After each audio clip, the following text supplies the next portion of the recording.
चलिए खैर स्टार्ट करते हैं, समझते हैं। एक क्वेश्चन है प्यारा सा सुंदर सा, देखना एक बार। क्वेश्चन नंबर 1 है, according to Kohlberg's theory of moral development, at what stage are children self-centered and see their own benefit in doing something? बच्चे क्या हैं? आत्म केंद्रित हैं, ईगो सेंटर्ड हैं, सेल्फ सेंटर्ड हैं, क्योंकि पियाजे की थियरी से इंस्पायर्ड है। पियाजे की थियरी से इंस्पायर्ड है, तो यहाँ पे अभी मैं पहले नहीं बताऊंगी, नहीं तो आप लोग आंसर सही दे दोगे। आगे एक क्वेश्चन आएगा, बहुत इंपॉर्टेंट क्वेश्चन है ना। कई सारे ऐसे अलग अलग क्वेश्चन हैं, कुछ ऐसे क्वेश्चन हैं जो आते ही रहते हैं। ठीक जी, चश्मा चेंज हो गया, कुछ चेंज नहीं हुआ है यार, बस देखना एक बार। अगर हम बात करें कोहलबर्ग के नैतिक विकास सिद्धांत के अनुसार किस स्तर पर बच्चे आत्म केंद्रित होते हैं, सेल्फ सेंटर्ड होंगे, ये आपको एज का तो आइडिया है ही, ये 7 वर्ष के आसपास तक की उम्र होगी, 3 से 7, 2 से 7 कहीं, अगर पियाजे की थियरी भी आपने पढ़ी है तो। और यहाँ पे पूछा क्या है, and see their own benefit in doing something, यानी खुद का क्या फायदा होगा किसी काम को करने में, ये देखते हैं वो। अच्छा ठीक है, देखते हैं खुद का, मेरा क्या फायदा होगा। सेल्फ इंटरेस्ट, सेल्फ इंटरेस्ट कौन सी स्टेज है? अभी मैं वो छोटा सा वीडियो भी दिखाऊंगी, फिर से मुझे याद आ गया।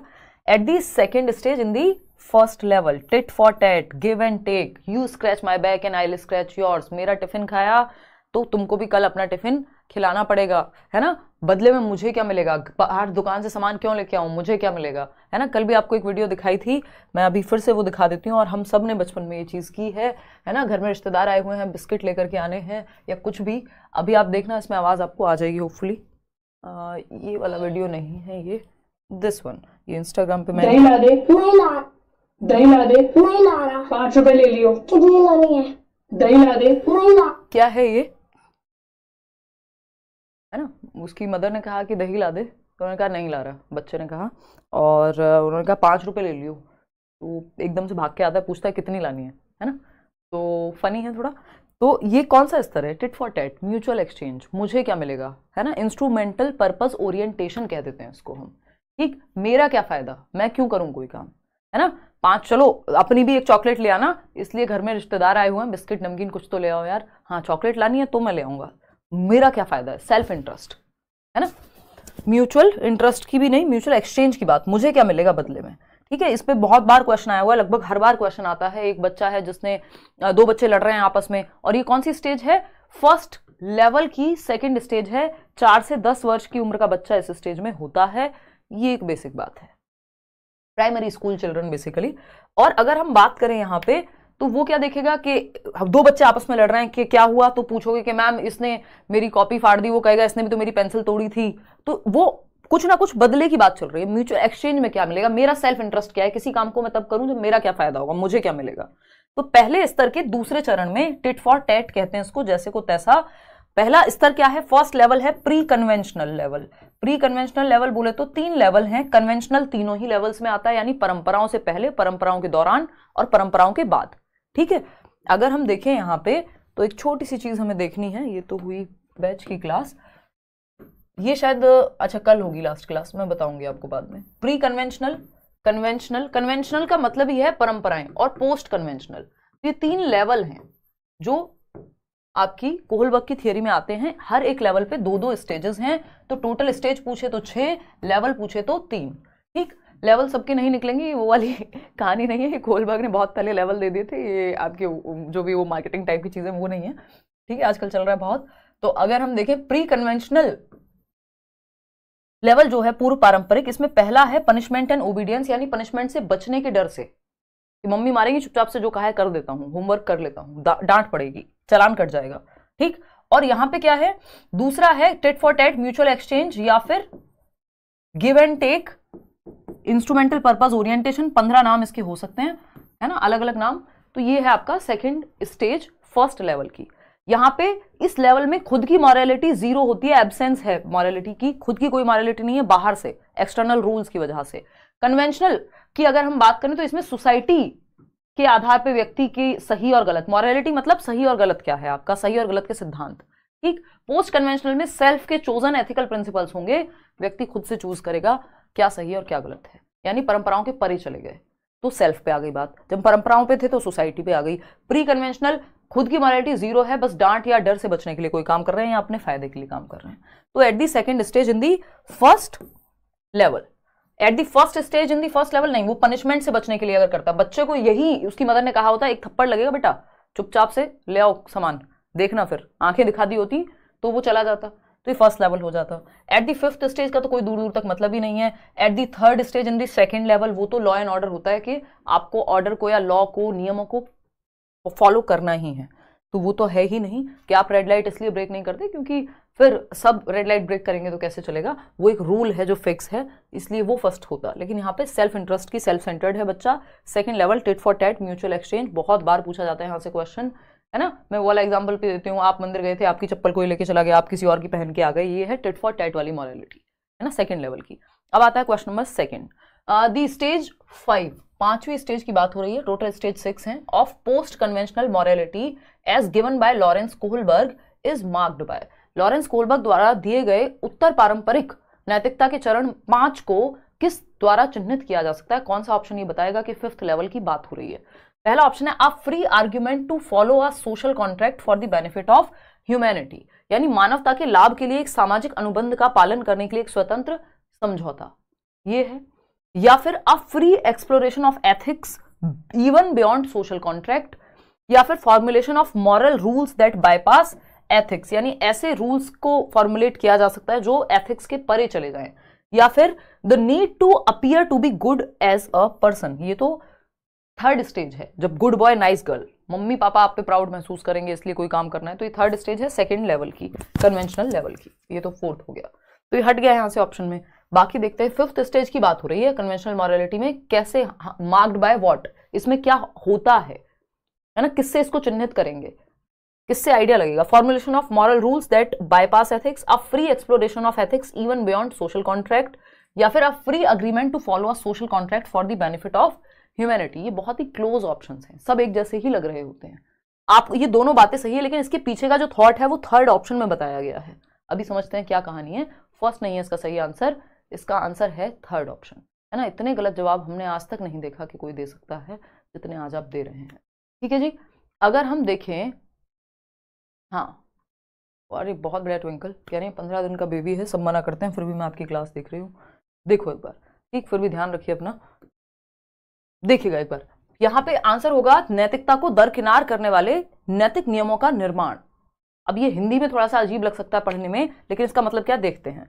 फॉर्मुलेशन ऑफ मॉरल रूल्स, यानी ऐसे नैतिक नियम आप बना रहे हैं दैट बाईपास एथिक्स, यानी जो एथिक्स के बियॉन्ड चले जाएं, ठीक है ना। तो आप अब एथिक्स को हिंदी में क्या कहते हैं ये मुझे नहीं पता, बट आई थिंक नैतिकता के अराउंड कोई तो शब्द होगा। राहुल पता है?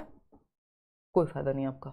चलिए देखिए, अगर हम देखें यहाँ पे दरकिनार करने वाले, अब basically formulation of moral rules that bypass ethics, यानी ऐसे मॉरल रूल्स व्यक्ति बनाएगा। अब मॉरलिटी और एथिक्स का डिफरेंस समझने की जो नौबत है वो हमारी यहाँ आ जाती है, जो सीटेट में नहीं आती थी। ठीक, तो मॉरल्स और एथिक्स को अगर हम यहाँ पे बांट के देखें सिंपली, तो बहुत ही एक लाइन में समझेंगे, क्योंकि हमें कोई बहुत भारी बात की जरूरत नहीं है। मॉरलिटी और एथिक्स, ठीक है, ठीक, सिंपल है। ये थोड़ी सी इंडिविजुअल लेवल पे ज्यादा है, पर्सनल होती है मॉरलिटी या नैतिकता। वहीं एथिक्स की जब हम बात कर रहे हैं तो ये एनवायरनमेंट के हिसाब से ज्यादा होंगे या सोसाइटी बेस्ड ज्यादा होंगे। हालांकि मॉरलिटी भी वैसी ही है, बहुत माइन्यूट सा डिफरेंस है। तो अगर यहाँ पे देखें, ये एनवायरनमेंट के हिसाब से चेंज हो सकता है या आसपास का जो माहौल है उसके हिसाब से। मॉरलिटी में आपकी पर्सनल इंडिविजुअलिज्म ज्यादा है, आप पर्सनली किस चीज को सही मानते हैं। जैसे चीटिंग को, भाई आप एक रिलेशनशिप में हैं, शादी में है, वॉट एवर, चीटिंग को समाज गलत मानता है, एथिकली गलत चीज है बिल्कुल। किसी का मॉरल प्रिंसिपल ये हो सकता है जिसको लगता हो ठीक है यार, क्या फर्क पड़ रहा है मेरे को, है ना। मॉरली तो वो मॉरलिटी या मॉरल प्रिंसिपल्स क्या है, इंडिविजुअल ज्यादा है या पर्सनल ज्यादा है, व्यक्तिगत ज्यादा है। वहीं एथिक्स एनवायरमेंट या सोसाइटी बेस्ड ज्यादा है ना।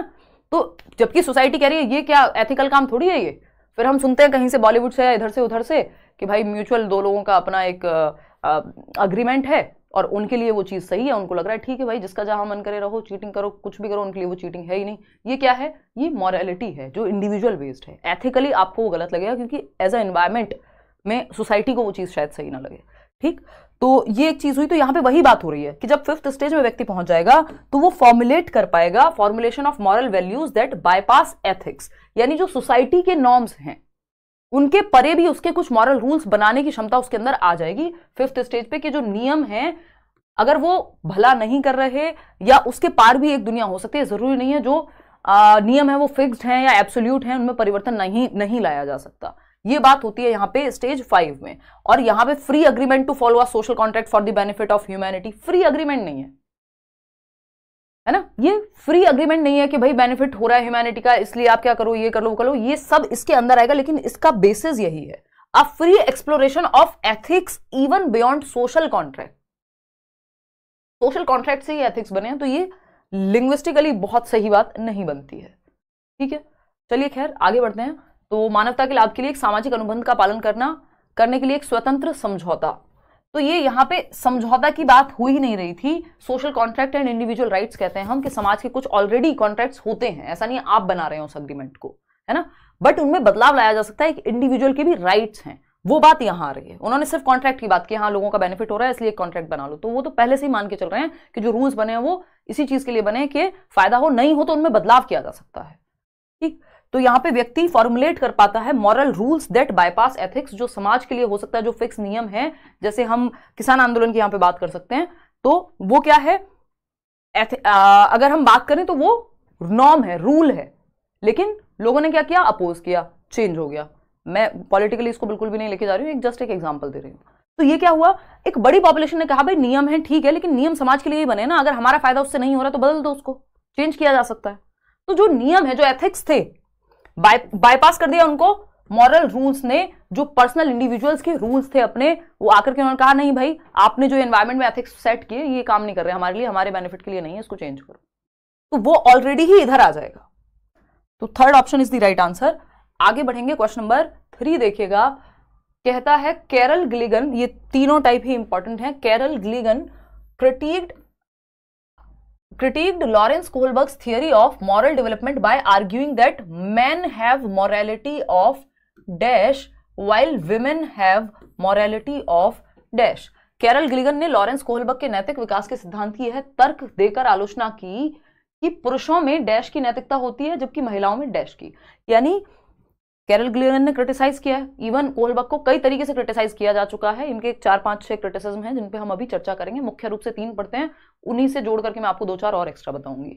अगर हम देखें यहाँ पे, तो जब हम बात कर रहे हैं कैरल गिलिगन की, तो कैरल गिलिगन एक फीमेल हैं, अभी भी हैं, लॉरेंस कोहलबर्ग तो नहीं रहे, उन्होंने ही कमिटेड सुसाइड।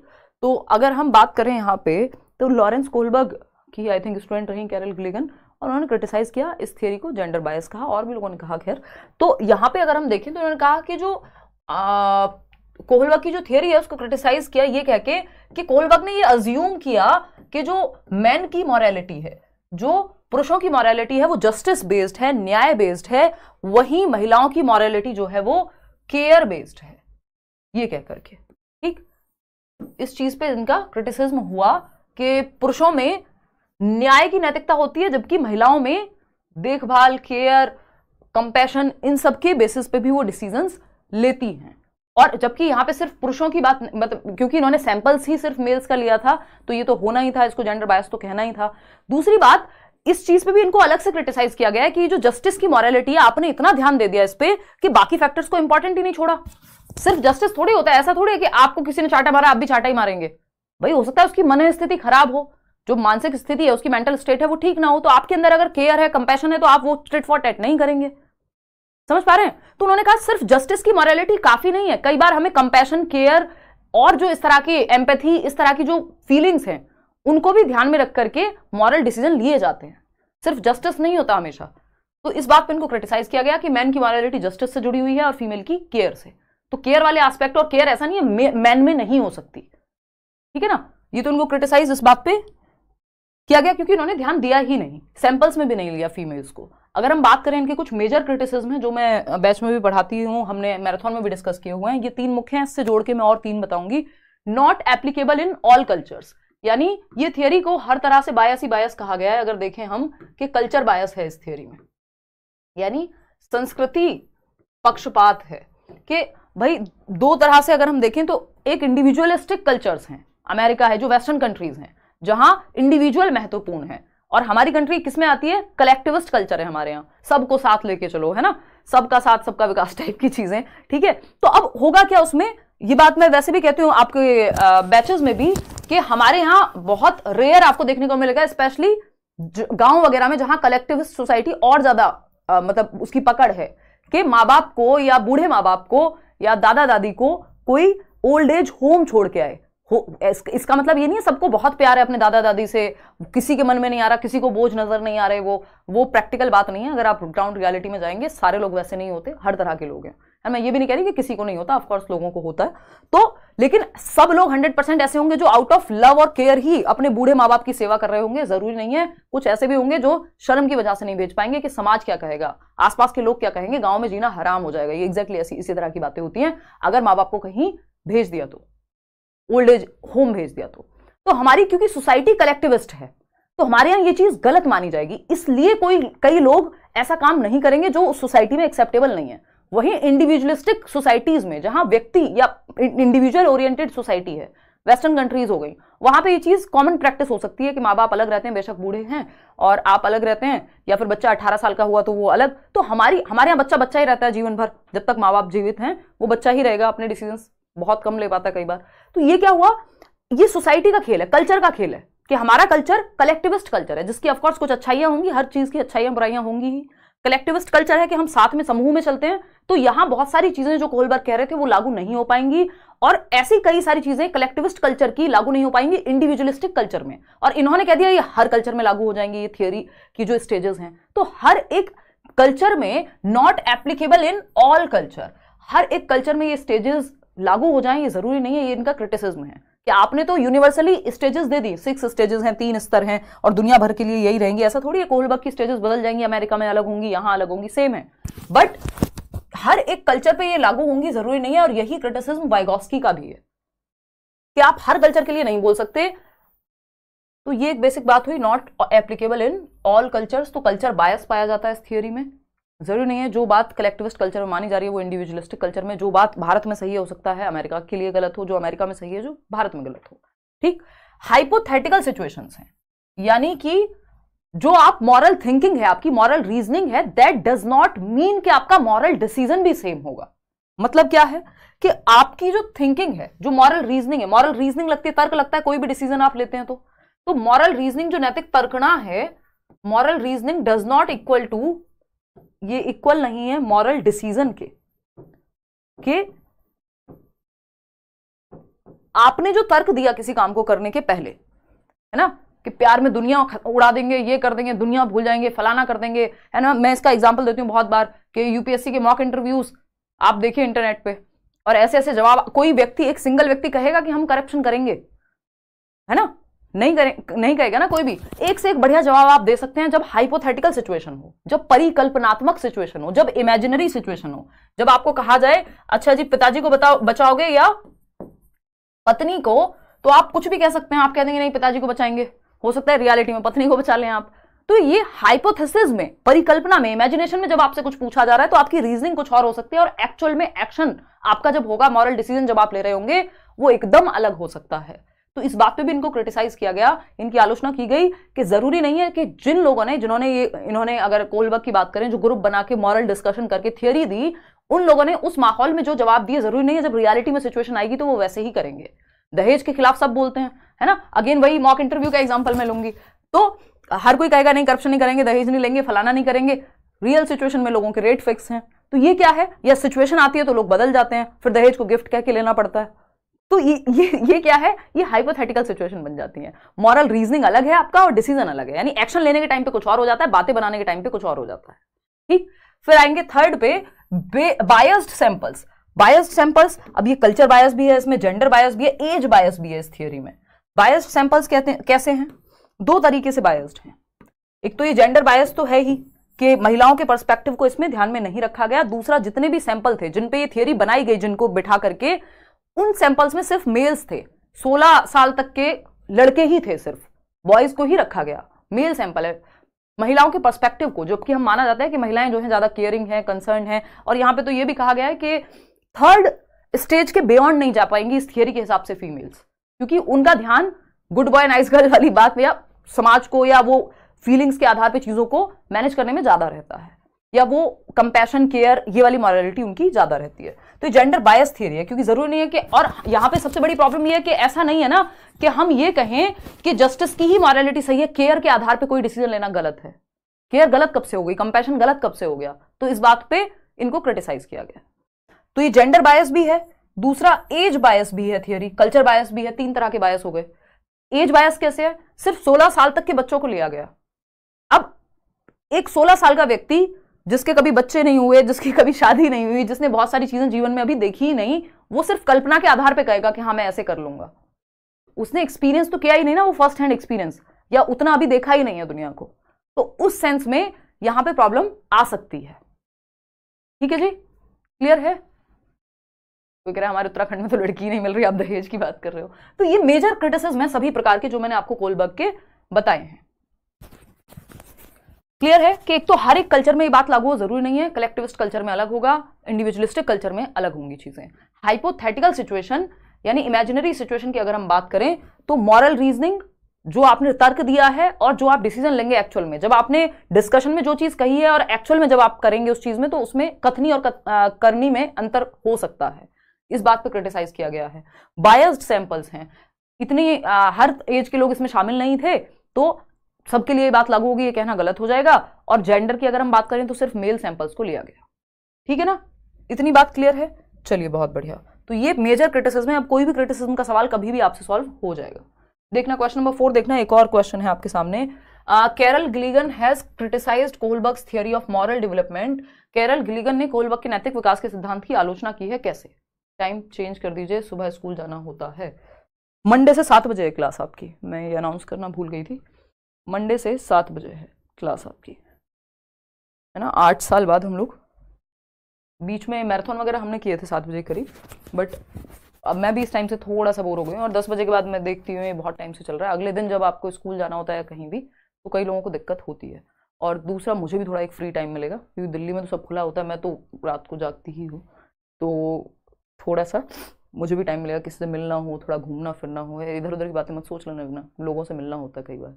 तो मैं भी अगर 8 साढ़े 8 तक फ्री हो जाऊंगी, या जिम जाने का सोच रही हूँ बहुत टाइम से, तो वो सारी चीज़ें हो पाएंगी। ठीक है ना। चलिए खैर, तो 7 बजे से है मंडे क्लास आपकी। देखते हैं एक बार, अगर हम बात करें 81% लोग जवाब दे रहे हैं शाम को 7 बजे से, सुबह 7 बजे से नहीं। ठीक है जी। अगर हम बात करें तो देखना, कैरल गिलिगन ने क्रिटिसाइज किया है कोहलबर्ग को किस बेसिस पे? For not giving adequate importance to genetic factors. नहीं, जेनेटिक फैक्टर्स पे नहीं है ये इनको क्रिटिसिज्म मिला। For using case study as the research method, नहीं, इसको भी इस तरह से भी क्रिटिसाइज नहीं किया कि जो from a social cognitive perspective, उसमें भी नहीं कर सकते इन्होंने, कुछ ऐसा किया नहीं है, वो थियरी पे बेस्ड है। From a feministic perspective, feministic यानी नारीवादी दृष्टिकोण से, कि महिलाओं के परिप्रेक्ष्य को ध्यान में नहीं रखा गया और केयर के पर्सपेक्टिव को ध्यान में नहीं रखा गया। ठीक है जी, चलिए आगे बढ़ते हैं नेक्स्ट क्वेश्चन पे। क्वेश्चन नंबर है 5, फटाफट से देखना एक बार। क्वेश्चन नंबर 5 है जो कहता है, at which level of Lawrence Kohlberg's moral reasoning do children typically believe that people should live up to the expectations of the society and behave in good ways. यानी कौन से स्तर पे ये रीजनिंग होती है एक व्यक्ति की कि लोगों को टिपिकली ये बिलीव करना है कि people should live up to the expectations of society, यानी समाज की आकांक्षाओं के अनुसार लोगों को जीना चाहिए और उसी हिसाब से बिहेव करना चाहिए, गुड वेज में, अच्छे तरीके से व्यवहार करना चाहिए, समाज की अपेक्षाओं को पूरा करने के लिए जीना चाहिए। फटाफट से बता दीजिए कि इसमें क्या बात सही होगी, क्या नहीं होगी। यार अभी कुछ टाइम करके देखने दो, फिर देखेंगे। कोई कह रहा है 9 o'clock ही बेस्ट है। एक्चुअली 9 o'clock फिर हो नहीं पाता, 9 की जगह 9:30 जा रही है क्लास, या तो 9 एग्जैक्ट शुरू हो पाए, बट वो अभी लग नहीं रहा, क्योंकि इससे पहले वाली क्लास और फिर वो बन बना के ऐसे ही हो जाता है हिसाब किताब कि 9:30 पहुंच जाती है क्लास। तो एक हफ्ते करके देख लेते हैं, अगर आपको और मुझे दोनों को ठीक लगेगा तो रखेंगे 7 बजे। ठीक, देखो सबको तो कन्वीनियंस किसी भी टाइम नहीं होगी, चाहे मैं कोई भी एक टाइम चूज कर लूँ सब खुश होंगे, ये तो पॉसिबल नहीं है। देखना एक बार, बट ज्यादातर लोग खुश होने चाहिए। देखिएगा, लॉरेंस कोहलबर्ग के नैतिक तर्क के किस स्तर पर, क्या बच्चे आमतौर पर मानते हैं कि लोगों को समाज की अपेक्षाओं पर खरा उतरना चाहिए और अच्छे तरीकों से व्यवहार करना चाहिए। Good boy nice girl, pre conventional level नहीं है, ये कन्वेंशनल है, क्योंकि समाज की बात हो रही है। प्री में तो समाज से पहले की स्टेज है। Good boy nice girl 3rd stage है ना। Believe that people should live up to the expectations of the society and behave in good ways. और फोर्थ स्टेज भी इसी में आ जाएगी क्योंकि इन्होंने जनरल बात कही है। थर्ड और फोर्थ दोनों ही इसी में आ जाएंगे। पारंपरिक स्तर है जो दूसरा स्तर है, परंपराओं यानी सोसाइटी के हिसाब से व्यक्ति यहाँ पे बिहेव करता है। मैंने आपको बताया था अभी 2 मिनट पहले ही, याद हो अगर, है ना, कि कन्वेंशनल लेवल पे क्या है, सोसाइटी के हिसाब से बिहेव करेगा व्यक्ति। चलिए खैर आते हैं नेक्स्ट क्वेश्चन पे, और नेक्स्ट क्वेश्चन है क्वेश्चन नंबर 6। टोटल क्वेश्चन वही है 30। शुरुआत के 10 एक क्वेश्चन ऐसे रहते हैं जिसमें डिस्कशन होकर बहुत सारे कॉन्सेप्ट आपके क्लियर होते हैं, फिर स्पीड हम बढ़ा देंगे। ठीक है जी, फटाफट से देखते हैं क्वेश्चन नंबर 6। नूरी जजेस other actions based on the argument that we have some duties towards society and we should obey rules for that sake. As per Lawrence Kohlberg, what stage of moral reasoning is Noori at present. मतलब नूरी अन्य कार्यों का मूल्यांकन इस तर्क के आधार पर करती है कि समाज के प्रति हमारे कुछ कर्तव्य हैं, हमारी कुछ ड्यूटीज हैं सोसाइटी को लेके। मनुष्य एक सामाजिक प्राणी है। मम्मी का डायलॉग याद आ गया मुझे, एनीवेज अरस्तु ने कहा है, एरिस्टोटल ने। ठीक, तो नूरी जजेस other actions based on the argument that we have some duties towards society and we should obey rules for that sake. क्योंकि हमारा कुछ समाज के प्रति भी कर्तव्य है, तो हमें नियमों को इसलिए मानना चाहिए। क्यों? क्योंकि हमारा समाज के प्रति कर्तव्य है ना। आप डेविल के पीछे, डेविल आपके पीछे, तो क्योंकि आपका समाज के प्रति कर्तव्य है तो आपको मानना चाहिए। आपको मानना चाहिए क्योंकि समाज के प्रति कर्तव्य है। As per too much fun, as per Lawrence Kohlberg, what stage of moral reasoning is Noori at present. बताइए। तो 59% लोग कह रहे हैं कन्वेंशनल। हाँ, आसान हो गया ना, स्टेज नहीं पूछा। अगर स्टेज होता तो 4th लेवल हो जाता है यहाँ पे। लॉ एंड ऑर्डर ओरिएंटेशन के सोशल कॉन्ट्रैक्ट ओरिएंटेशन भी, सोशल ऑर्डर मेंटेनिंग कह देते हैं इसको, ठीक है ना। और यहाँ पे ये 4th स्टेज आपकी हो जाती है परंपरागत, क्योंकि समाज के हिसाब से, सोसाइटी के हिसाब से अगर डिसाइड हो रहा है कोई भी काम जो तर्क है, तो वो कन्वेंशनल लेवल है। सोसाइटी है ही नहीं या व्यक्ति की खुद की कोई मॉरलिटी है ही नहीं, एब्सेंस है, बस पनिशमेंट वगैरह से बचने के लिए कर रहा है, तो प्री कन्वेंशनल हो गया। पोस्ट कन्वेंशनल में सेल्फ के रूल्स होते हैं। ये सिंपल तरीका है तीनों का जवाब ढूंढने का। फॉर्मल, ऑपरेशनल या फॉर्मल कन्वेंशनल कुछ होता ही नहीं है। ठीक, क्वेश्चन नंबर 7 देखिएगा और जवाब दीजिएगा। क्वेश्चन नंबर 7 क्या कहता है देखिएगा। Lawrence Kohlberg evaluated the dash among children and adults. Lawrence Kohlberg ने बच्चों और वयस्कों के बीच डैश का मूल्यांकन किया। कैसे? Impact of praise on emotions, factors influencing physical development, कि उनका शारीरिक विकास कैसे होता है, या फिर डेवलपमेंट ऑफ मॉरल रीजनिंग, या कोर्स ऑफ इमोशनल डेवलपमेंट। बताइएगा फटाफट से। बात क्या है? लॉरेंस कोहलबर्ग ने बच्चों और वयस्कों के बीच डैश का मूल्यांकन किया। नैतिक तर्क का विकास कैसे होता है बड़े और बच्चों में, जब वो छोटे होते हैं 4 से 10 साल में, फिर 10 से 13 साल में जो कन्वेंशनल लेवल है, 13+ जो कि पोस्ट कन्वेंशनल लेवल है, तो कैसे उनका एज के हिसाब से अलग अलग तरह से उनका सही और गलत बदलता है। जब आप 15 साल के होंगे तो आपके लिए कोई चीज़ सही हो सकती है ना। और जैसे वन ऑफ माई फ्रेंड्स, तो वो बोलता है कि मैंने जब बचपन में था, ऐसे कुछ टीन एज में, तो मुझे लगा यार बढ़िया लड़की, एकदम मैं गोल्ड डिगर बनूंगा। ये एक मेरा मेल फ्रेंड कह रहा था एक दिन, है ना, मैं एकदम बढ़िया गोल्ड डिगर बनूंगा। मम्मी को कहता था मैं बढ़िया लड़की ऐसी जो अच्छे, जिसके पास पैसा ज़्यादा हो, उससे शादी करूंगा क्योंकि मैं मतलब मिल जाएगी, ठीक है ना, इस टाइप की बातें। अभी उसकी ये सोच बदल गई जैसे वो अडल्ट हुआ, अब उसको ऐसा नहीं लगता। तो क्या होता है, एज के अनुसार, एज के हिसाब से हमारा सही और गलत भी बदलता है। ठीक, तो डेवलपमेंट ऑफ मॉरल रीजनिंग यानी नैतिक तर्क का विकास। क्लियर है? क्वेश्चन नंबर 8 देखिएगा। क्वेश्चन नंबर 8 देखिएगा, देखते हैं एक बार क्वेश्चन नंबर 8 क्या कहता है। देखो, जेंडर बायस बातें नहीं करेंगे हम, ये लड़कियों के लिए भी सेम हो सकता है, बात बराबर ही रहेगी। At which stage of Lawrence Kohlberg's moral development theory do individuals reason that human rights and justice is most important even if they go against the societal laws. समाज के खिलाफ भी चली जाएं चीजें अगर, तब भी जो ह्यूमन का राइट है, जो मानव के अधिकार हैं और न्याय है, वो सबसे महत्वपूर्ण है। क्योंकि सिर्फ समाज के लिए नहीं जी रहे हो, समाज आपसे है, आप समाज से नहीं है, मतलब दोनों चीजें म्यूचुअली चलनी चाहिए। वैसी सी बात 6th स्टेज में तो यही होता है कि आप निर्धारित कीजिए आपका सही गलत। ठीक है, तो फटाफट से बताइए क्या होगी कहानी। कोहलबर्ग की कौन सी स्टेज है जब मॉरल डेवलपमेंट थियरी में कि do individuals reason that human rights and justice is most important even if they go against the societal laws. भाई मानव के अधिकार इंपॉर्टेंट है, चाहे आपके लॉज को बदल दो अगर जरूरत पड़े तो ये लास्ट स्टेज है ना। यूनिवर्सल एथिकल प्रिंसिपल के व्यक्ति समाज से लड़ने को तैयार है क्योंकि उसके भी कुछ ह्यूमन राइट्स हैं। जैसे दास प्रथा को इसी के तहत खत्म किया गया है ना, सती प्रथा को, और कितनी सारी चीजें होंगी। किसी ने तो सोचा होगा ना कि ये लॉज, उस समय का तो लॉ था ना कि ऐसे ही होता है, ये तो नियम है, समाज में तो ऐसे ही होता है ना, पति की मृत्यु पे पत्नी को मर जाना चाहिए, ये लॉ था ना उस समय का, सोसाइटी थी, ऐसी ही वर्क करती थी। किसी ने तो कहा होगा भाई ये ह्यूमन राइट्स के खिलाफ है, ये क्या कर रहे हो आप, है ना। तो वो व्यक्ति, इसका मतलब उस समय वो बियॉन्ड समाज के परे सोच पा रहा था उस चीज को, राजा राम मोहन रॉय। चलिए खैर, पोस्ट कन्वेंशनल स्टेज है ये कुल मिला के। गुड बॉय नाइस गर्ल तो आपका थर्ड स्टेज होती है, जब बस आपको अच्छा बनना है, हाँ ठीक है यार समाज में ऐसे ही होता है, चलने दो, कोई बात नहीं, सती प्रथा कोई दिक्कत नहीं है। ओबीडियंस एंड पनिशमेंट पहली स्टेज है, ये आप पनिशमेंट से बचने के लिए कोई काम कर रहे हैं। अथॉरिटी के पापा डांटेंगे, लव मैरिज तो इसलिए नहीं करनी है। Authority and social order maintaining orientation, ये आपका लॉ एंड ऑर्डर है कि आपको रूल्स आर रूल्स फिक्स्ड है भाई, कोई नहीं बदल सकता, है ना। तो ये है आपका फोर्थ स्टेज सेकंड लेवल में। क्वेश्चन नंबर 9 देखिएगा, which of the following stage is not proposed by Lawrence Kohlberg in his theory of moral reasoning.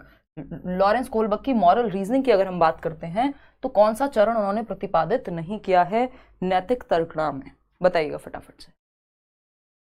कोई कह रहा है ये गलती से गलत हुआ कसम से, काजल कह रही है, कोई बात नहीं काजल, हमारे यहाँ पनिशमेंट का प्रावधान नहीं है, पेपर में मत करना, बस ऐसे गलती से गलत फ्लो में हो गया क्या, कल कोई कह रहा था ना फ्लो में गलतियां हो जाती हैं। देखो एक बार, अगर हम बात करें तो ये कन्वेंशनल स्टेज है, अनकन्वेंशनल है, अनकन्वेंशनल कुछ होता ही नहीं है इस थियोरी में, प्री कन्वेंशनल और पोस्ट कन्वेंशनल। तो देखो फटाफट से, मॉरल रीजनिंग की कौन सी चीज नहीं है, तो जो नॉट है वही तो सही है, जो गलत है जब ये होता नहीं है तो जो गलत है वही सही है, क्योंकि पूछा ही गलत था, नॉट लिखा हुआ है। अपरंपरागत मंच कह लीजिए या चरण कह लीजिए, कुछ नहीं होता, परंपरागत चरण है, पूर्व परंपरागत चरण है और उत्तर परंपरागत चरण है जिसको बाद लिखा हुआ है, लेकिन अपरंपरागत कुछ नहीं होता, तो यही गलत है, जो गलत है वही सही है क्योंकि पूछा ही गलत है। क्वेश्चन नंबर 10 देखिएगा और जवाब दीजिएगा फटाफट से। ये क्या कहता है, according to Lawrence Kohlberg at which level of moral development does the child display good girl nice boy या good boy good girl orientation. Kohlberg के अनुसार नैतिक विकास के किस स्तर पर बच्चा अच्छा लड़का या अच्छी लड़की की अभिमुखता प्रदर्शित करता है, बताइएगा एक बार। मेरी तो कभी चैट नहीं पढ़ती, आप काजल तोमर कह रही हैं, आपकी भी पढ़ लिया भाई, रैंडम होती हैं चीज़ें, मैं प्लान थोड़ी कर सकती हूँ, जिसका मतलब ये कमेंट दिख जाए। देखो एक बार, लॉरेंस कोहलबर्ग का कौन सा स्तर है जब बच्चा कहेगा गुड बॉय नाइस गर्ल, माँ बाप आप पे बहुत गौरवान्वित महसूस करेंगे यदि आप नौकरी लेंगे, ये है गुड बॉय नाइस गर्ल, कि मम्मी पापा कहेंगे वेरी गुड, बहुत अच्छा, मेरा बाबू मेरा बच्चा कितना प्यारा है ना, वो बाबू सोना वाला बाबू नहीं, ठीक। अगर हम बात करें यहाँ पे और क्या हो सकता है कि आप अगर सच बोलेंगे तो आपके माँ बाप आप पे गौरवान्वित महसूस करेंगे, प्राउड होंगे, है ना, अप्रूवल मिलेगा आपको, प्रेज मिलेगा, प्रशंसा मिलेगी, यानी मम्मी गुड गर्ल कहेंगी, गुड बॉय कहेंगे, ठीक है ना, क्लियर है बात। तो ये क्या है आपका कन्वेंशनल लेवल है, थर्ड स्टेज है। प्री कन्वेंशनल में 2 स्टेजेस होती हैं, पनिशमेंट एंड ओबीडियंस, पनिशमेंट से बचने के लिए आज्ञा का पालन, इंटेंशन कोई मैटर नहीं करती, गलत काम अगर किसी को पनिशमेंट मिल रही है उसने गलत किया होगा, उसके पीछे की इंटेंशन क्या है कोई फर्क नहीं पड़ रहा, पहली स्टेज में पहले लेवल में। फिर आता है आपका टिट फॉर टैट वाला स्टेज, फिर थर्ड स्टेज कन्वेंशनल का पहला ये है आपका यही वाला गुड बॉय नाइस गर्ल, और इसमें फोर्थ होता है लॉ एंड ऑर्डर मेंटेनिंग, यानी नियम बने रहें। और अगर हम बात करें इसके बाद पोस्ट कन्वेंशनल में फिर social contract and individual rights और एथिकल प्रिंसिपल, बहुत कम लोग पहुंच पाते हैं थर्ड लेवल पे। तो परंपरागत स्तर, ये हेटेरोनॉमस मॉरलिटी और मॉरलिटी ऑफ कोऑपरेशन जो पियाजे की मॉरल डेवलपमेंट की थियरी है वो उतनी महत्वपूर्ण है नहीं, तो हम डिस्कस नहीं कर रहे हैं क्योंकि कोई जरूरत ऐसा सच नहीं है, नहीं पूछी जाती है आजकल कहीं। तो नैतिक उस थियरी पे बेस्ड है ये थियरी, पियाजे की नैतिक विकास की भी एक थियरी है कॉग्निटिव डेवलपमेंट के अलावा, उसमें ये बात होती है हेटेरोनॉमस और ऑटोनॉमस मॉरलिटी की, ठीक। हेटेरोनॉमस जब बाहर से लोग आपके लिए डिसाइड करें, ऑटोनॉमस जब आप अपने लिए डिसाइड करें, तो ये कन्वेंशनल लेवल हो गया। क्वेश्चन नंबर 11 देखना फटाफट से, आज मेरी तबीयत थोड़ी अच्छी है नहीं तो मेरे सर में काफी अच्छा खासा दर्द है। On the basis of children's responses to Heinz dilemma, Lawrence Kohlberg has proposed specific developmental stages of. Heinz की दुविधा पर बच्चों की प्रतिक्रियाओं के आधार पर लॉरेंस कोहलबर्ग ने विशिष्ट विकासात्मक चरणों का प्रस्ताव दिया। हाइंस डिलेमा क्या है? हाइंस डिलेमा है आपकी एक ऐसी दुविधा, क्योंकि दुविधा बहुत सारी कहानियां या दुविधा पेश करते थे कोहलबर्ग अपने जो बच्चे थे, मतलब जिनको वो सैंपल की तरह यूज कर रहे थे डिस्कशंस में, और उस ग्रुप के सामने अलग अलग तरह की दुविधाएं पेश करते थे, जिसमें से बहुत फेमस दुविधा है हाइंस की डिलेमा, यानी हिंज कह देते हैं हिंदी में, हाइंस डिलेमा। तो हाइंस डिलेमा के आधार पे किस चीज की थियरी बनाई उन्होंने? मॉरल डेवलपमेंट की। एकदम लड्डू क्वेश्चन है, नैतिक विकास का सिद्धांत दिया, ना कि सोशल, साइकोलॉजिकल, पर्सनल डेवलपमेंट का। सिंपल बात है, जानना चाह रहे हैं कि आपको पता है इनके बारे में या नहीं, अदरवाइज तो ये क्वेश्चन बहुत ही आसान है। आगे बढ़ते हैं, क्वेश्चन नंबर 12 देखिएगा। ये क्या कहता है भाई, क्वेश्चन नंबर 12 है, according to the theory of Lawrence Kohlberg at which level is moral thinking based on taking initial perspective of the society. यानी जो मॉरल थिंकिंग है, मॉरल थिंकिंग किसको कहते हैं, रीजनिंग को, तर्क को, डिसीजन लेने के लिए आप जो तर्क लगाते हैं, है ना, तो ये क्या है, अनुसार समाज का प्रारंभिक परिप्रेक्ष्य लेने पर नैतिक चिंतन किस स्तर पर होगा। यानी आप सोसाइटी के आधार पे सोच रहे हो, आपका जो तर्क है, आपकी सोच है, वो सोसाइटी के हिसाब से सही और गलत डिसाइड कर रही है, तो ये कौन सा लेवल होगा, क्योंकि सोसाइटी मैंने आपको बताया कन्वेंशनल लेवल है, परंपराओं के आधार पे, परंपरागत ट्रेडिशन सोसाइटी के आधार पे, है ना। और अगर ये एब्सेंस पूछता तो पहला प्री कन्वेंशनल, सेल्फ हो जाता तो आपका पोस्ट कन्वेंशनल हो जाता। तो सोसाइटी यानी कन्वेंशंस के हिसाब से चल रहे हैं आप, गुड बॉय नाइस गर्ल बनना है आपको। चलिए खैर, क्वेश्चन नंबर 13 देखिएगा, एक बार समझते हैं कहानी क्या है। Which one of the following can be considered as a contribution of Kohlberg's theory? Kohlberg की थियरी का योगदान कौन से एक ऑप्शन को मान सकते हैं। The theory has elaborative testing procedures. It establishes a clear relationship between moral reasoning and action. His belief is that children are moral philosophers. His theory has supported an association between cognitive maturity and moral maturity. यानी अब दो option मैं हटा देती हूँ आपके लिए, आप लोग खूब धड़ल्ले से गलत जवाब दे रहे हैं। मजे की बात यह है, इस तरह के क्वेश्चंस में, कल भी जो मैंने वाइगोस्की का क्वेश्चन कराया था ना, इंटरनलाइज वाला जो ऑप्शन था जिसमें, तो किसी ने कमेंट किया हुआ था आप गलत करा देते हो, गलत बता दिया आपने, है ना। तो हम ज्यादातर किताबें उठाते हैं, उसमें गलत मिलती हैं हमें कई चीजें, है ना। कुछ टीचर्स भी वही चीज रिपीट कर देते हैं, है ना, भूल जाते होंगे लेट्स लर्न की वीडियो देखना, मजाक कर रहे हो। तो ये क्या हुआ, अब उस चक्कर में कई लोगों को ये लगने लगता है कि हमें तो ये आंसर सब जगह दिखाई दे रहा है, तो यही सही है, जो यहाँ बता दिया गया है वो गलत है। जबकि या तो हम ऑफिशियल आंसर की उठाएं, वो 2013 का क्वेश्चन था जो कल मैंने डिस्कस किया, तो या तो आप ऑफिशियल आंसर की उठा करके देखें, या एक अच्छी किताब उठा करके देखें जो सच में एक ऑथेंटिक किताब हो, तो जाके आपको, जैसे एनसीईआरटी या इस लेवल की किताबें और भी बहुत सारी आती हैं, मैं सीटेट के लेवल पे नाम नहीं लेना चाहूंगी, तो तब जाके तो हमें समझ में आएगी कोई चीज। हम उल्टा कह देते हैं आपने गलत बताया, ठीक है। ऐसा नहीं है कि गलती नहीं हो सकती मुझसे या किसी भी इंसान से, हो सकती है, बट मेरी कोशिश रहती है कि अगली क्लास में अगर कुछ इस तरह कोई क्वेश्चन ऐसा फ्लो में बता दिया कुछ और टिक कहीं गलत कर दिया, तो मैं नेक्स्ट टाइम बता दूं, उस चीज को एक्सप्लेन कर दूं। तो गलती की प्रॉब्लम नहीं है, बट सही कॉन्सेप्ट, ऐसा थोड़ी है यार हर क्वेश्चन गलती थोड़ी होती है, इतने साल पढ़ाते हो आप, तो वो अपने आप में गड़बड़ वाली चीज है कि हमें लगता है क्योंकि सब जगह यही आंसर है, अब आप लोगों ने सही जवाब दे दिया, नहीं तो आप लोग गलत जवाब दे रहे थे, जिसपे मैंने आपको इतना लंबा लेक्चर दे दिया, है ना। सेकंड ऑप्शन नहीं है इसका सही आंसर। देखो फिलोसफर्स तो उन्होंने नहीं माना, इलेबोरेटिव टेस्टिंग प्रोसीजर्स भी ऐसा कुछ नहीं है, या तो सेकंड है या फोर्थ है, और दोनों ही सही है, लेकिन सबसे सही चाहिए हमें। यह नैतिक तर्क और कार्रवाई या कार्य के बीच जो भी आपने एक्शन लिया है, निर्णय लिया है, नैतिक तर्क और कार्य के बीच एक स्पष्ट संबंध स्थापित करता है कि जो आपकी रीजनिंग आपने दी होगी वैसा ही आपका एक्शन होगा। मैं जनरली कहती हूँ कि किसी को अपनी मर्जी से शादी करनी है तो वो कहेगा यार जीवन तो मुझे बिताना है, ऐसे कैसे मम्मी पापा थोड़ी ना जिएंगे, तो मुझे मेरी मर्जी से करनी है। भाई बात खत्म हो गई, किसी को आना है आ जाए, नहीं तो कोई बात नहीं। ये क्या हुआ, रीजनिंग के आधार पे रीजनिंग के आधार पे एक्शन ले लिया व्यक्ति ने, चले गए कोर्ट मैरिज करना या वॉट एवर जो भी है, ठीक। दूसरा तर्क क्या हो सकता है, किसी की रीजनिंग अगर ये नहीं यार मेरे मम्मी पापा ने मुझे बचपन से पाला है, मेरी मम्मी तो जब से मैं बड़ा हुई हूँ यही कहती आ रही है, एक दिन मेरे बच्चे की शादी होगी, मैं ये पहनूंगी, ये करूंगी, फलाना होगा, घर में पेंट कराएंगे, मजे आ जाएंगे, है ना, तो मैं उनकी आकांक्षाओं पर खरी या खरा कैसे ना उतरूं। तो ये रीजनिंग दूसरे व्यक्ति की है, तो उसका एक्शन क्या होगा, कोई बात नहीं, प्यार मोहब्बत छोड़ो भाई, क्या करते हैं, मेरे से तो एक्शन नहीं लिया जाएगा भाई, मैं तो घर वालों के हिसाब से ही चलूंगा या चलूंगी। कोई हो सकता है जो कहे भाई मेरी रीजनिंग, दोनों को मिला के कुछ बात बना लेते हैं, कोई बात नहीं। तो रीजनिंग के आधार पे एक्शन लेता है व्यक्ति। इतनी बात तो निश्चित है कि डिलेमा से, दुविधा से निकलने के लिए आपको मॉरल डिसीजन लेना पड़ेगा। मॉरल डिसीजन आपका रीजनिंग बेस्ड होता है, और रीजनिंग जैसी होगी, जैसा तर्क दिया है आपने वैसा ही आपका एक्शन होगा।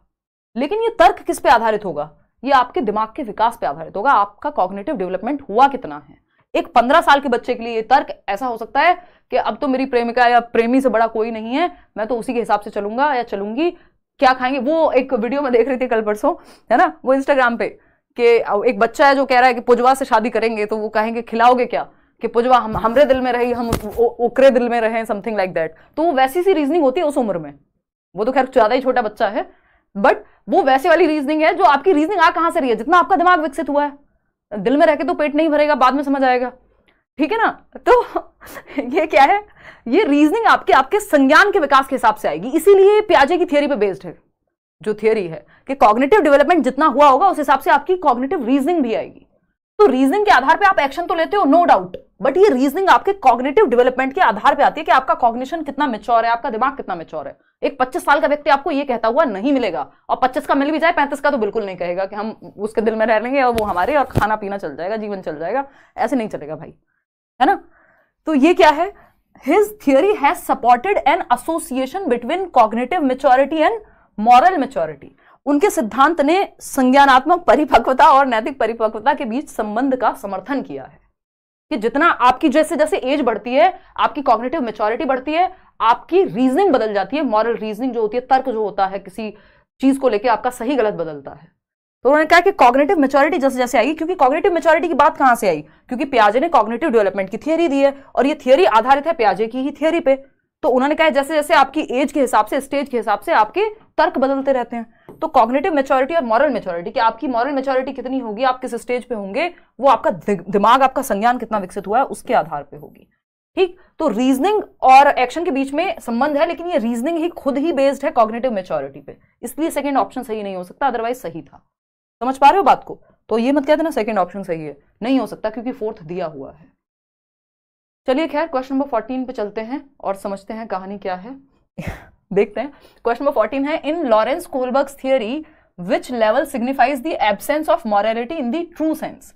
यानी मॉरलिटी का एब्सेंस है, जीरो मॉरलिटी। लॉरेंस कोहलबर्ग के सिद्धांत में कौन सा स्तर सही अर्थों में नैतिकता की अनुपस्थिति को दर्शाता है। यानी सही और गलत क्या होता है हमें नहीं पता, है ही नहीं सही और गलत का कॉन्सेप्ट, कौन सी स्टेज में, बताओ अनिका फटाफट से बताओ। ये तो मैं कब से बताते हुए आ रही हूं, अभी भी 58% लोग सही जवाब दे रहे हैं। भाई लेवल 1 सही और गलत मॉरलिटी एब्सेंट है, जीरो मॉरलिटी है, सही और गलत कुछ नहीं है, जिस चीज से पनिशमेंट मिले वो गलत है, जिस चीज में मेरा फायदा वो सही है। यही दो स्टेजेस है ना प्री कन्वेंशनल लेवल की। तो कोई सही गलत उसका खुद का नहीं है, इवन सही गलत है ही नहीं उसके लिए। सिंपल है, प्री कन्वेंशनल में या तो उसको पनिशमेंट से बचना है, इसलिए कोई काम गलत है क्योंकि पनिशमेंट मिल रही है, नहीं मिले तो कुछ भी कर दो, किसी की जान ले लो, पनिशमेंट ना मिले तो। भाई छोटे बच्चों को क्या ही फर्क पड़ रहा है, मतलब जान का तो पड़ेगा, बट वैसे मैं बाकी चीजों की कह रही हूं। अगर हम बात करते हैं यहाँ पे, तो प्री कन्वेंशनल में यही तो होता है, या तो पनिशमेंट से बचने के लिए कोई एक्शन मिल रहा है, और दूसरा है सेल्फ इंटरेस्ट, मुझे क्या फायदा है ना, दही तब लाई जाएगी जब 5 रुपए मिलेंगे।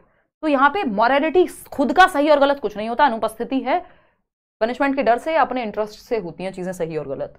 तो स्तर 1 है जहां पे एब्सेंस है मॉरलिटी की या मॉरल प्रिंसिपल्स की। आगे बढ़ते हैं नेक्स्ट क्वेश्चन पे। क्वेश्चन नंबर 15 देखिएगा और बताइएगा, फटाफट से देखिएगा। According to Kohlberg, a teacher can instil moral values in children by. तो कोहलबर्ग के अनुसार एक शिक्षक बच्चों में नैतिक मूल्यों को स्थापित कर सकता है कैसे, मॉरल वैल्यूज लाएं कहां से, हम बच्चों में डेवलप कैसे करें। हम कह रहे हैं आज के समय में एक क्वेश्चन भी आता है कि किस चीज का डिक्लाइन है, गिरावट है किस चीज की। तो एजुकेशन में हम देख रहे हैं मॉरल वैल्यूज का डिक्लाइन है। लोगों, मैं ये बहुत सेमिनार्स में भी बोलती हूँ कॉलेजेस में, कि अपने कुछ वैल्यूज सेट कर लीजिए जीवन के लिए, आसान हो जाएगा जीवन थोड़ा सा, कि भाई मैं सच बोलता हूँ या बोलती हूँ, है ना, मैं ये इस तरह का इंसान हूँ या इंसान हूँ, ये मेरी 4 वैल्यूज हैं कोर, ये सेट कर लीजिए। नहीं तो कोई भी व्यक्ति आपको आएगा और आप 2 मिनट में बहक जाएंगे, क्योंकि आपका खुद का कोई स्टैंड ही नहीं है, कोई स्टांस ही नहीं है, कोई आपका कुछ है ही नहीं, एक जमीन ही नहीं है जिसपे आप खड़े हो सकें। तो मॉरल वैल्यूज क्या डिप्लीशन है। सही और गलत के सिद्धांत विकसित कराए कैसे टीचर, ये पूछा है, बताइएगा। नहीं कोहलर अलग हैं, और कौन सा कोहलर है, पंखे वाला या ये वॉश बेसिन वाले कोहलर की मत बात करना, वो जो टंकियां बेचते हैं वो वाले कोहलर नहीं, वो अलग है वोल्फगैंग कोहलर। देखिएगा एक बार थर्ड ऑप्शन समझते हैं। तो अकॉर्डिंग टू कोहलबर्ग, का teacher can instil moral values in children by, आप लोग कह रहे हैं कि थर्ड ऑप्शन सही है, जो कि सही भी है। Giving importance to religious teachings, तो हर एक रिलीजन तो, और स्कूल में आप सारी किताबें ले आएंगे तो कितनी किताबें लाएंगे आप, कितनी रिलीजियस बुक्स लाएंगे, अलग अलग धर्म के बच्चे होंगे, और फिर ऐसा थोड़ी वो रिलीजन को घर पे नहीं पढ़ रहे हैं, उनको पता ही नहीं है कुछ, तो रिलीजियस टीचिंग्स तो दुनिया में है, फिर क्या करें, स्कूल में हो जाएगा डेवलप उससे, सिर्फ बुक्स लेके आने से या टीचिंग्स लेके आने से नहीं होगा। Laying clear rules of behaviour, व्यवहार के स्पष्ट नियम बताना, हर एक रिलीजन में बताए हुए हैं व्यवहार के स्पष्ट नियम, कानून में बताए हुए हैं कि भैया रेड लाइट नहीं जंप करनी है ना, झूठ बोलना बुरी बात होती है, किसी को चीट करना बुरी बात होती है, बचपन से सुनते आ रहे हैं, कितने लोग फॉलो कर पाते हैं।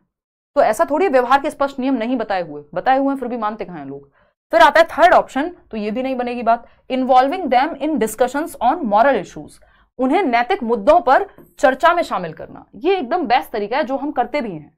अभी कल परसों भी जब हम कोलबर्ग कर रहे थे तो हमने अच्छी खासी बातचीत की, शादी, दहेज, इन सब पे जो सामाजिक मुद्दे होते हैं जिन पे बात की जा सकती है, जिनमें सही गलत की बात होती है, जिनसे सब रिलेट कर पाते हैं, जिनको समझ में आती है हर चीज। ऐसा तो नहीं है ना कोई आप दुनिया में रह रहे हैं, आपने कभी शादी ना देखी हो। तो सामाजिक मुद्दों पे कि गिफ्ट को दहेज और दहेज को गिफ्ट मत कहिए, ये क्या है, चर्चा में शामिल कीजिए। मतलब एज पे डिपेंड करेगा कौन सी क्लास को पढ़ा रहे हो, कि सच बोलना या झूठ बोलना, कौन सी बात सही है कौन सी नहीं, इसके लिए चर्चाएं कराइए। और कोहलबर्ग भी यही करते थे, डिलेमाएं पेश कर करके आशीष पांडे धन्यवाद, क्या करते थे, डिस्कशन करते थे, चर्चाएं होती थी, वाद विवाद होगा तब जाके कंक्लूजन पे पहुंचता है इंसान। तो बेटर है कि डिस्कशन हो क्लासरूम में, सिर्फ सिलेबस खत्म कराने की जल्दी में ना रहे teacher. Giving strict instructions on how to behave. How to behave का तो सबको ही होता है इंस्ट्रक्शन, भाई ये चीज नहीं करनी है, इसकी वजह से पनिशमेंट मिलेगी, फिर भी करते हैं लोग। तो मॉरल वैल्यूज तो अंदर से होनी चाहिए, तब जाके बात बनेगी। कोई नहीं भी देख रहा होगा तब भी आप सीट बेल्ट लगाएंगे, अदरवाइज तो फिर वही होगा। अभी कोई एक्टर की शायद वीडियो थी, या वैसे भी चलता है वो आजकल नया स्टाइल है ना सीट बेल्ट लगाने का, तो कि बस ऊपर से लगा लो फिर, है ना, रूल से बचने के लिए सीट बेल्ट फिर हम लगाएंगे। तो वो वैसी सी बात है। आगे बढ़ते हैं, नेक्स्ट क्वेश्चन नंबर 16 देखिएगा। ये क्या कहता है भाई, ये कहता है what is a major criticism of Kohlberg's theory, यानी मुख्य आलोचना क्या है कोहलबर्ग की थियरी की। तो पहला ऑप्शन है Kohlberg proposed a theory without any empirical basis, यानी कोई अनुभवजन्य आधार ही नहीं था, अनुभव ही नहीं था। क्यों नहीं था भाई, था, लोगों के अनुभव थे, डिस्कशन था, तो ये तो नहीं कह सकते हम। Kohlberg proposed that moral reasoning is development, यानी कोहलबर्ग ने प्रस्तावित किया कि नैतिक तर्क ही विकास है, तो मॉरल रीजनिंग को ही डेवलपमेंट कह दिया। नहीं, ये कहना तो गलत हो जाएगा भाई, ठीक है ना। चलिए आगे बढ़ते हैं। Kohlberg did not account for cultural differences in moral reasoning of man and women. Kohlberg ने पुरुषों और महिलाओं के नैतिक तर्क में सांस्कृतिक अंतर को नहीं बताया, बात सही है। एक तो कल्चरल डिफरेंस की बात नहीं की, फिर उसमें भी कल्चर की वजह से कई बार मेल और फीमेल में अंतर आ जाते हैं सोचने के तरीके में, है ना, या उनकी जो मॉरलिटी है वो केयर बेस्ड है, अलग अलग संस्कृति में अलग अलग चीजें हैं, है ना, महिलाओं के लिए जो चीज सही होगी एक कंट्री में दूसरी में कुछ और होगा। तो ये बात भी सही है, बिल्कुल जेंडर बायसनेस तो है ही, कल्चर बायसनेस भी है इस थियरी में। Did not give clear cut stages, बिल्कुल यूनिवर्सल फिक्स्ड स्टेजेस हैं, इनवेरिएबल हैं, वेरिएबल भी नहीं है। इंडिया के लिए अलग स्टेज, अमेरिका के लिए अलग, सबके लिए सेम है, तो ये कह नहीं सकते कि हम स्टेजेस फिक्स्ड नहीं है। तो थर्ड ऑप्शन ये है कि पुरुषों और महिलाओं के नैतिक तर्क में सांस्कृतिक अंतर को नहीं दिखाया उन्होंने।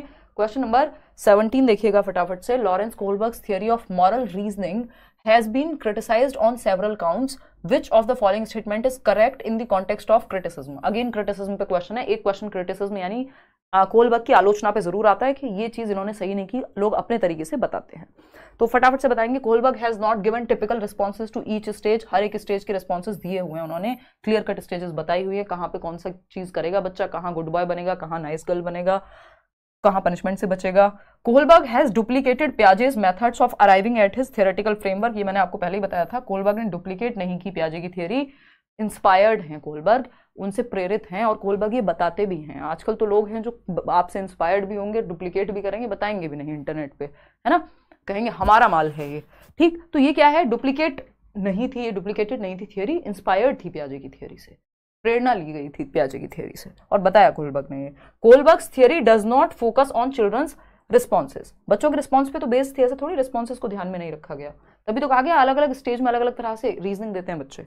Kohlberg has based his study primarily on a male sample, पुरुषों के ही नमूने या सैंपल्स या ग्रुप को पेश किया गया, उसी के आधार पर थियरी बना दी गई, फीमेल्स को तो शामिल ही नहीं किया गया था, उनके ग्रुप में फीमेल्स थी ही नहीं जब ये थियरी बन रही थी।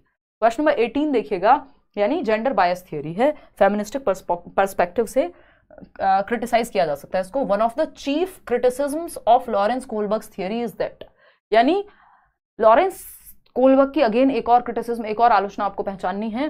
पहला है his theory undermines the feminine perspective, यानी स्त्री परिप्रेक्ष्य को कमजोर दर्शाता है या दिखाता ही नहीं है, या कम आंकती है, ये थियरी कम आंकती है, यानी महिलाओं की जो केयर पर्सपेक्टिव, कंपैशन और ये सब, उनके परिप्रेक्ष्य को महत्व दिया ही नहीं गया, है ना, कि फीमेल्स में केयर, पैशन, कंपैशन और ये सब में है, ऐसा नहीं है सिर्फ फीमेल्स में, क्योंकि इन्होंने फीमेल्स को शामिल नहीं किया तो इस चीज पे और ज्यादा क्रिटिसाइज किया गया कि सिर्फ जस्टिस जस्टिस मत गाइए, ये सारे एस्पेक्ट भी इंपॉर्टेंट है एक डिसीजन लेते हुए। He did not refer to Piaget's theory of moral development, ऐसा नहीं है, इस बात के लिए तो इनको क्रिटिसाइज नहीं किया जा सकता, इन्होंने रेफर किया है। Does not propose specific responses, बिल्कुल हर एक स्टेज के स्पेसिफिक रिस्पॉन्सेज हैं, किस स्टेज में क्या करेगा बच्चा। If he did not conduct any research, की ना बैठ के उन्होंने बातचीत की, रिसर्च की, ग्रुप सैंपल सब कुछ बनाया, डिलेमा से लेके रिसर्च से लेके सब है। क्वेश्चन नंबर 19 देखिएगा और जवाब दीजिएगा, क्या कहता है question number 19, according to Kohlberg the pre conventional level, पहला ही स्तर है of moral development is characterised by what, focus on how cultural factors and gender influences moral development, यानी इस संस्कृति, इस बात पर ध्यान दें कि संस्कृति और लिंग कैसे नैतिक विकास को प्रभावित करते हैं, इस बात पे ध्यान होगा बच्चे का। कहां पे, प्री कन्वेंशनल में। या फिर good or bad is determined by the consequences of, बच्चों को क्या पड़ी आपके कल्चर की, आपके जेंडर की, उस एज में उसको कोई खास प्रवाह है नहीं, ठीक। फिर आता है आपका सेकंड, चलिए फिर आते हैं हम, good or bad is determined by the consequences of obeying और डिसओबेइंग रूल्स, यानी अच्छा या बुरा नियमों को मानने या ना मानने के परिणामों से निर्धारित होता है कि कॉन्सिक्वेंस क्या होगा। अगर कोई पकड़ेगा ही नहीं तो सीट बेल्ट क्यों लगाऊं, अगर डांट पड़ेगी ही नहीं तो होमवर्क क्यों करूं, तो पनिशमेंट से बचने का के लिए काम करेगा बच्चा, कि रूल्स तो मैं तब फॉलो करूं जब कॉन्सिक्वेंस हो कुछ, जब कोई कॉन्सिक्वेंस ही नहीं है तो मैं क्यों रूल्स फॉलो करूं।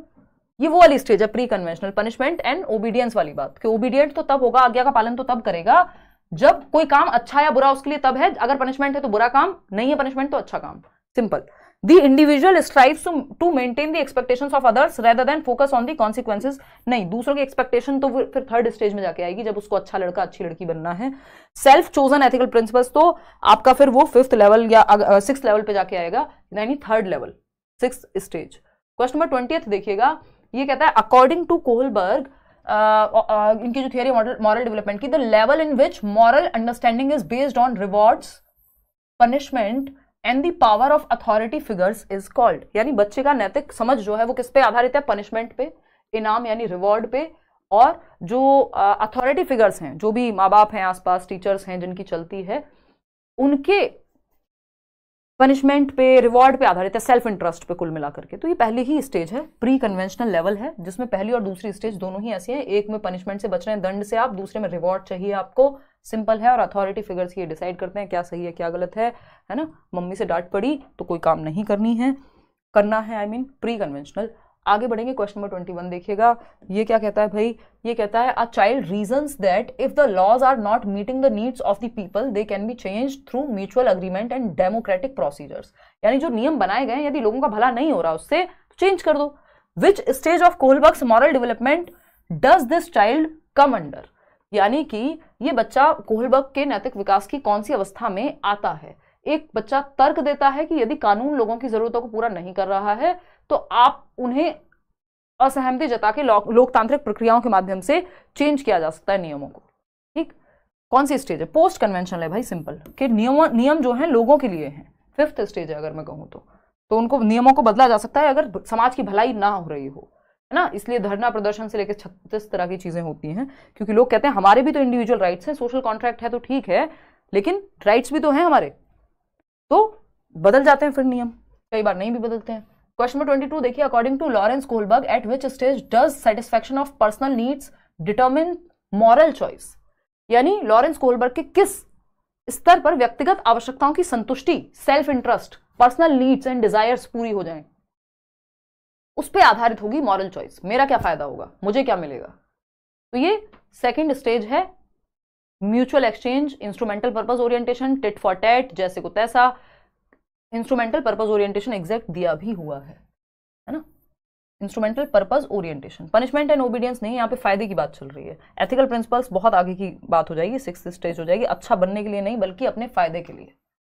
अच्छा बनने में कई बार फायदा नहीं होता, बस कोई तारीफ कर दे इसी बात में खुश है ना। 3rd क्यों दे रहे हो जवाब, पर्सनल सेटिस्फेक्शन भाई, खुद का फायदा, पर्सनल नीड्स का fulfilment, self interest, self centredness. Question number 23 देखिएगा फटाफट से और समझिएगा क्या है। Amarjeet considers rules as fixed and advocates that everyone should follow rules irrespective of their personal situations. According to Lawrence Kohlberg's theory of moral development, at which stage Amarjeet is at present? Amarjeet एक बात को कहते हैं कि नियम जो हैं वो फिक्स हैं, स्थिर हैं, नियमों में परिवर्तन नहीं हो सकता, रूल्स आर फिक्स्ड। और इस बात की अनुशंसा करते हैं कि सभी को इन नियमों का पालन करना चाहिए। नियम सबके लिए हैं, चाहे उनकी व्यक्तिगत स्थिति किसी भी प्रकार की क्यों ना हो, यानी किसी की जान ही क्यों ना जा रही हो, कोई इमरजेंसी ही क्यों ना हो, रेड लाइट पे खड़े रहना है अगर मौका हो, या मतलब जा सकते हो तब भी, या लॉ का पालन ही करना है चाहे कुछ भी हो जाए।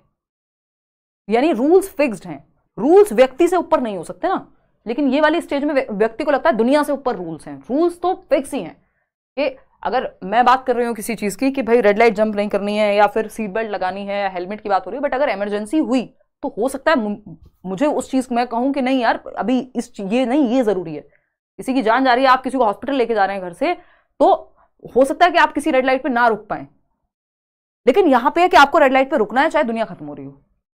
तो ये क्या है, मतलब रेड लाइट जस्ट एक उदाहरण है, रुकना ही चाहिए वैसे। तो यहाँ पे ये कौन सी स्टेज है, ये है लॉ एंड ऑर्डर की स्टेज, कि भाई समाज में जो नियम बनाए गए हैं वो फिक्स हैं और हर व्यक्ति को वो नियमों का पालन करना चाहिए, नो मैटर व्हाट उनकी व्यक्तिगत स्थिति क्या है। ये है fourth stage. Instrumental purpose orientation तो अपना फायदा देखने वाली बात हो जाएगी। तो ये लॉ एंड ऑर्डर है, फोर्थ स्टेज। क्वेश्चन नंबर 24 देखिएगा और जवाब दीजिएगा। क्वेश्चन नंबर 24 क्या कहता है, नूरी जजेस other sections based on the argument that we have some duties towards society and we should obey rules for that sake. यानी हमारी कुछ ड्यूटीज हैं, हमारे कुछ दायित्व हैं समाज को लेकर के, और हमें उन दायित्वों का या समाज के प्रति दायित्वों को पूरा करने के लिए नियमों का पालन करना चाहिए। ये जो आधार है, ये लॉरेंस कोहलबर्ग के किस, नूरी इस समय नैतिक तार्किकता के किस अवस्था में है बताइएगा। नूरी किस 30 क्वेश्चन है भाई, अवस्था में है, क्योंकि उन्होंने कहा है कि ड्यूटीज हैं समाज के प्रति। ये नहीं कहा कि समाज के प्रति मजबूरी है या अच्छा बनेंगे हमें प्रेज मिलेगा, हमें अच्छा सिटीजन कहा जाएगा इसलिए हमें कुछ करना चाहिए, नहीं। उन्होंने कहा हमारी ड्यूटीज है, हमारे कर्तव्य हैं। तो वो कहां पर है, कौन से स्टेज में है, law and order orientation fourth stage, जो कि सेकंड लेवल पे आती है, कन्वेंशनल लेवल पे। बात ठीक है कि नियम इसलिए मानने क्योंकि हमारा कर्तव्य, समाज में एक नियम, अराजकता फैल जाएगी, एनार्की हो जाएगी अगर एक व्यक्ति रेड लाइट नहीं फॉलो करेगा तो सब रूल तोड़ेंगे, एक तोड़ेगा तो ये कन्वेंशनल लेवल है। उसकी भी लास्ट वाली स्टेज, फोर्थ स्टेज जिसको हम कहते हैं। क्वेश्चन नंबर 25 देखिएगा फटाफट से और जवाब दीजिएगा। 5 सवाल और हैं। In Lawrence Kohlberg's moral development theory, children move from understanding consequences of acts to determine whether they are good or bad to understanding that rules and laws are flexible and can be changed. यानी Lawrence Kohlberg के नैतिक विकास के सिद्धांत में बच्चे कहां से move from, यानी वो जो हमरे दिल में रहे और हम उकरे दिल में रहे से कहां पहुंच जाएगा, यहां पे understanding that rules and laws are flexible and can be changed. मतलब बदलाव संभव है चीजों में, रूल्स फिक्स नहीं है। शुरुआत में अंडरस्टैंडिंग क्या है कि कॉन्सिक्वेंसेस के आधार पे कोई चीज गलत है, पनिशमेंट मिलेगी, गलत है। बाद में क्या है, पनिशमेंट मिले ना मिले, आप नियमों को पनिशमेंट मिले तब भी चेंज कर सकते हैं। तो पहली स्टेज से 6th स्टेज पे पहुंच गया व्यक्ति, यानी both A and R are true and R is the correct explanation. इसका आर क्या है एक बार देख लेते हैं। लॉरेंस कोहलबर्ग, पहले ये मैंने आपके वाला जवाब दे दिया कि ए एंड आर कोई सही मान लो। आर क्या है, Lawrence Kohlberg argues that moral development occurs progressively in stages. मैं ये क्वेश्चन पढ़ चुकी थी तो मेरे दिमाग में आगे आगे चल रहा था, देखो एक बार। लॉरेंस कोहलबर्ग का तर्क है कि नैतिक विकास क्रमिक चरणों में होता है। भाई ये ऐसा हो रहा है कि एक टाइम पे बच्चा कह रहा है कि ऐसे नहीं नहीं नहीं बिल्कुल सब कुछ दुनिया ही वो है, फिर उसके बाद आपको समझ आएगा नहीं भाई दुनिया बड़ी है। तो आप एक स्टेज से दूसरी स्टेज में मूव कर रहे हैं, और यही बात मॉरल डेवलपमेंट में कोहलबर्ग कह रहे हैं कि आपके लिए जो 15 साल में सही होता है जरूरी नहीं है वो 25 साल में भी सही रहे। तो जैसे जैसे कॉग्निटिव मैच्योरिटी आएगी आपकी सही और गलत की परिभाषा में भी बदलाव आएगा। तो लॉरेंस कोहलबर्ग का तर्क है कि नैतिक विकास क्रमिक चरणों में होता है, प्रोग्रेसिवली होता है, स्टेज बाय स्टेज। पहले आपको ये रहता है डांट पड़ेगी इसलिए कोई काम नहीं कर रहा है ना, चलान लग जाएगा इसलिए कोई काम नहीं करना, फिर आप इसलिए करते हैं क्योंकि सब अगर ऐसे ही नियम तोड़ते रहेंगे तो कैसे चलेगा। तो दोनों ही बातें सही है कि स्टेज वाइज प्रोग्रेशन होता है कोहलबर्ग की थियोरी में। क्वेश्चन नंबर 26 देखिएगा क्या है भाई, ये क्वेश्चन नंबर 26 है। According to Kohlberg children approach thinking about right and wrong. Kohlberg के अनुसार बच्चे सही और गलत के बारे में सोचते कैसे हैं, अकॉर्डिंग टू द कॉन्टेक्स्ट, संदर्भ के अनुसार, in the same way at different stages, अलग अलग सेम तरीके से सोचते हैं हर अलग अलग स्टेज पे। कोई कह रहा है रील देखने का असर है मैम पे। हाँ अनन्या, पिछले 6 महीने से शायद मैंने स्टार्ट की है और मैं देखती हूँ कभी कभी, मतलब कभी कभी नहीं देख लेती हूँ, और ऐसा फिक्स भी नहीं, कई बार पूरा पूरा दिन हो जाता है कि नहीं देखती हूँ। देखिएगा एक बार, डिफरेंटली एट डिफरेंट स्टेजेस। देखो टीचर्स, अगर जो सच के टीचर्स हैं उनको आप कुछ भी दिखाओगे वो अपने एग्जांपल्स ढूंढ के लाएंगे, बात खत्म। उनको आप रील दिखाओ, उनको मूवी दिखाओ, उनको किताबें पढ़ाओ, वो हर जगह से एग्जांपल्स लेके आएंगे। ठीक, differently at different stages according to parents. Parents के हिसाब से सोचते हैं। बताइए क्या है होल का? अच्छा 71% लोग। Oh god sorry. तो according to Kohlberg, children approach thinking about right and wrong. जो बच्चों का चिंतन है, जो उनकी सोच है सही और गलत के बारे में, वो कैसे अप्रोच करते हैं? पेरेंट्स के हिसाब से नहीं, हमेशा तो पेरेंट्स के हिसाब से नहीं चलते। In the same way at different stages, यानी फर्स्ट स्टेज पे भी सेम सोचेगा, सिक्स्थ पे भी नहीं। हम देख रहे हैं फर्स्ट टू सिक्स तक जाते जाते तो सही गलत की दुनिया बदल गई है, तो ये भी गलत हो जाएगा। अकॉर्डिंग टू द कॉन्टेक्स्ट, संदर्भ के अनुसार, हाँ संदर्भ के अनुसार, लेकिन संदर्भ के अनुसार भी सेम संदर्भ में अलग अलग एज के लोग अलग अलग सोचेंगे। तो डिफरेंटली एट डिफरेंट स्टेजेस, संदर्भ का प्रभाव पड़ेगा लेकिन अलग अलग चरणों में। सेम कॉन्टेक्स्ट है, सेम कॉन्टेक्स्ट है, वापस से आ जाते हैं दहेज के ऊपर, है ना। किसी को वो गिफ्ट लग सकता है और किसी को वो लिटरली एक कुरीति लग सकती है समाज की। कैसे? डिपेंड करेगा कौन किस स्टेज में है। Differently at different stages, context same है, संदर्भ सेम है, ठीक है ना। तो प्रसंग के अनुसार, सिर्फ प्रसंग के अनुसार नहीं, प्रसंग के अनुसार भी, लेकिन प्रसंग भी डिपेंड करेगा कौन सी स्टेज में है व्यक्ति, किस एज में है व्यक्ति, उसका दिमाग कितना डेवलप हुआ है, ठीक है। थर्ड लेवल, क्वेश्चन नंबर 27 देखिएगा, ये क्या कहता है? Lawrence Kohlberg's theory of moral reasoning has been criticised on several counts, which of the following statements is correct in the context of this criticism. Lawrence Kohlberg के नैतिक तर्क के सिद्धांत की कई बिंदुओं पर आलोचना की गई है। इस आलोचना के संदर्भ में निम्नलिखित में से कौन सी बात सही है? बताइए। क्रिटिसिज्म पहचानना है कोहलबर्ग का, फटाफट से बताइए जी। क्लास खत्म होने वाला है मोहम्मद जफर, कहानी खत्म होने वाली है और तुम कुछ नहीं हो। जॉन एलिया याद आ गए, इधर आ जाओ वापस। कोहलबर्ग ने मुख्य रूप से एक पुरुष नमूने पर अपना अध्ययन आधारित किया है। ये हिंदी थोड़ी खतरनाक है, सैंपल कहेंगे इसको या पुरुषों को ही लिया सिर्फ सैंपल के रूप में। हाँ ये बात सही है। Kohlberg has not given typical responses to each stage, हर स्टेज के टिपिकल रिस्पॉन्स दिए हैं, डुप्लीकेट नहीं किया है। ये 2 बार आ चुका है, इसका मतलब question does not focus on children's responses, नहीं बच्चों के रिस्पॉन्स पे फोकस किया है। तो ये 2 अलग अलग सालों में पूछा जा चुका है क्वेश्चन, ऑप्शन चेंज करके। क्वेश्चन नंबर 28, क्योंकि लिमिटेड ही क्वेश्चन है ना जो बन सकते हैं, ये रिपीट हुआ है क्वेश्चन, ये आया हुआ है ऑप्शन में, आप हल्का सा चेंज देखेंगे, इसका मतलब 2 अलग अलग सालों में आया होगा क्वेश्चन। हेलो अंशु, बताइए फटाफट से। According to Kohlberg, the thinking process involved in judgements about questions of right and wrong, ये रिपीट हुआ है आई थिंक। नहीं, ये रिपीट कहाँ हुआ है, फटाफट से बताओ। कोहलबर्ग के अनुसार सही और गलत के सवालों के बारे में निर्णय लेने में विचार प्रक्रिया जो शामिल होती है, इस विचार प्रक्रिया को, इस थिंकिंग प्रोसेस को क्या कहते हैं?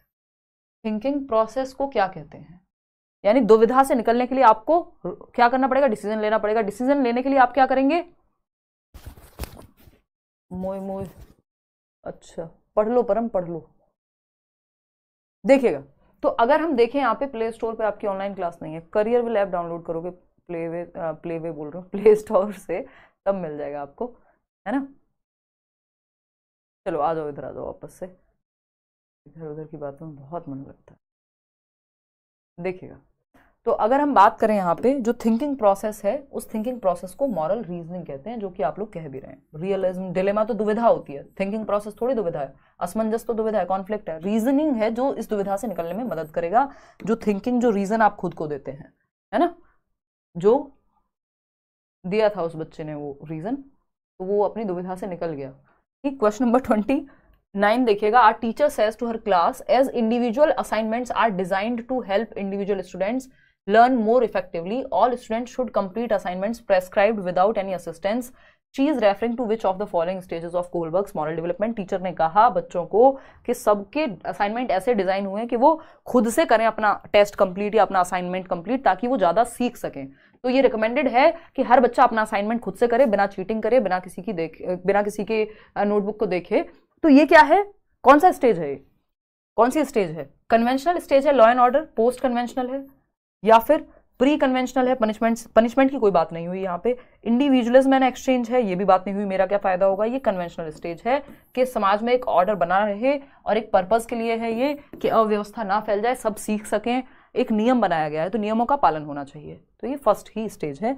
यहाँ पे ऐसा कुछ उन्होंने नहीं कहा कि पनिशमेंट एंड ऑल, वो सब की बात नहीं हुई। क्वेश्चन नंबर 30 देखिएगा, ये बहुत पुराना क्वेश्चन है, बहुत साल पहले आता था और इम्पोर्टेंट भी है। कर्नेल सिंह डज नॉट पे income tax despite legal procedures and expenses. He thinks that he cannot support a corrupt government which spends millions of rupees in building unnecessary dams.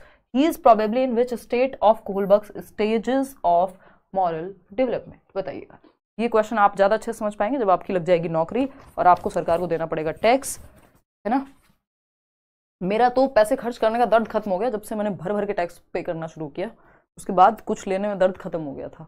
कई साल पुरानी बात हो गई अब तो, है ना। बट मैं बोलती थी कई बार हमारी जब बात होती थी ग्रुप्स में कि जब से भारी मात्रा में टैक्स देना शुरू किया तब से खर्चा करने का